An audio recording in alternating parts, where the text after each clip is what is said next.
Aim right, achieve big at KR Mangalam University. UP के अमेठी में एक आदमखोर तेंदुए की मौत हुई है और तेंदुए की मौत की असली वजह क्या है वो पोस्टमार्टम की रिपोर्ट आने पर पता चलेगा। लेकिन तेंदुए की मौत को लेकर अलग अलग थ्योरीज सामने आ रही हैं। अलग अलग दावों के बीच प्रशासन क्या कर रहा है, जानने के लिए देखिए ये रिपोर्ट। यूपी के अमेठी में इस तेंदुए का खौफ था। घर से निकलते वक्त लोग डर के साए में रहते थे।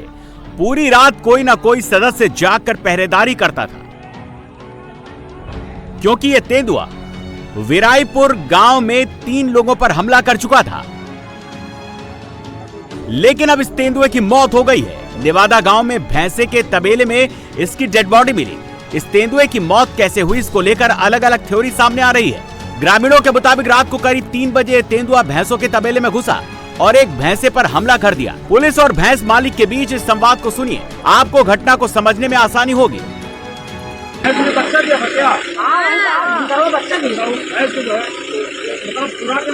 अरे वो काटे है कहाँ भाई, जिसको काटा वो भैंस कहाँ है? क्यों भैंस कहाँ है? वो भैंस कहाँ जिसको काटा?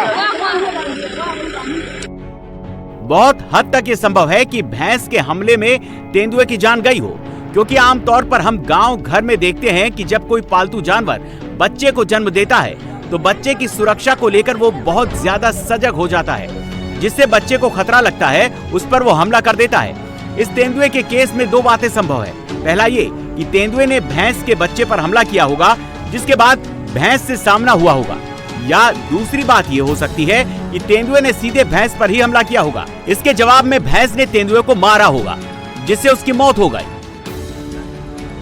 जिस वक्त तेंदुए की मौत हुई उस वक्त वहां मौजूद कुछ ग्रामीणों ने इस तेंदुए की मौत को लेकर एक आशंका जताई, वो भी जान लीजिए। विषैली चीज दिनेश खाया तभी से पगला करके सब काम किया। निश्चित विषैला चीज या तो उसके किसी ने सांप में काटा हो जी, या कोई विषैली चीज का जानवर खा लिया हो, मरा हुआ वो खा लिया हो। खाली चोट कोई नहीं, चोट कहीं किसी ने तो पगला करके सब काम किया। जी और बहुत बता रहा था, कह रहा कि हाफ रहा था, खरास रहा था, तो ये वही कारण था। ग्रामीणों के दूसरे पक्ष के मुताबिक तेंदुए के शरीर पर चोट के निशान नहीं है, लेकिन अमेठी के डीएम तेंदुए की सर पर चोट के निशान होने की बात कह रहे हैं।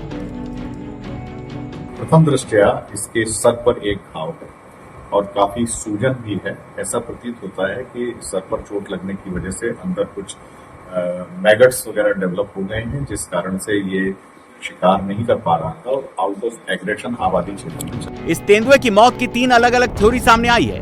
पहली थ्योरी भैंस के हमले से मौत, दूसरी है विषैले पदार्थ के खाने से या सांप के काटने से, और तीसरी थ्योरी है तेंदुए के सिर पर चोट लगने की। इन तीनों थ्योरीज के बीच तेंदुए के शव को पोस्टमार्टम के लिए भेज दिया गया है। पोस्टमार्टम रिपोर्ट आने के बाद ही सही से पता चल पाएगा कि मौत का कारण क्या था। विराईपुर गांव में इस तेंदुए ने जिन 3 लोगों पर हमला किया था, उनमें से 2 घायलों की हालत गंभीर है। अस्पताल में अब भी इलाज चल रहा है। इंसानों पर हमले के बाद वन विभाग ने इस तेंदुए को आदमखोर घोषित कर दिया था। उसके बाद इसकी तलाश हो रही थी। अमेठी के डीएम संजय कुमार चौहान को जैसे ही विराईपुर में इस तेंदुए के हमले की जानकारी मिली, उन्होंने एसडीएम को घटना का पता लगाने के लिए विराईपुर गांव भेजा। एसडीएम अपने साथ वन विभाग की टीम और लोकल थाने की पुलिस को लेकर घटना स्थल पर पहुंचे। घटना की पुष्टि होने के बाद वन विभाग ने तेंदुए को पकड़ने की कोशिश की। क्योंकि इस लेपर्ड की प्रेजेंस गांव के अंदर थी, ग्रामवासियों में कुछ भय भी था, इसलिए इसको रेस्क्यू करने के लिए पूरी टीम वहां मौके पर लगाई गई और जो एक्सपर्ट टीम्स हैं उनको लखनऊ और बहराइच से बुलाने के लिए भी मेरे द्वारा संबंधित अधिकारियों से बात की गई। इसी दौरान ये पता लगा कि जो हमारी वन विभाग की रेस्क्यू टीम थी उसके द्वारा इसको पकड़ने का एक प्रयास किया गया, परंतु ये उनके हाथ से छूट करके पास के ही जंगलों में एक भट्टे की तरफ चला गया। फाइनली तेंदुए की मौत हो चुकी है। मौत की वजह का पता लगाया जा रहा है, लेकिन अमेठी गांव के लोग इस आदमखोर तेंदुए की मौत से राहत और सुकून महसूस कर रहे हैं।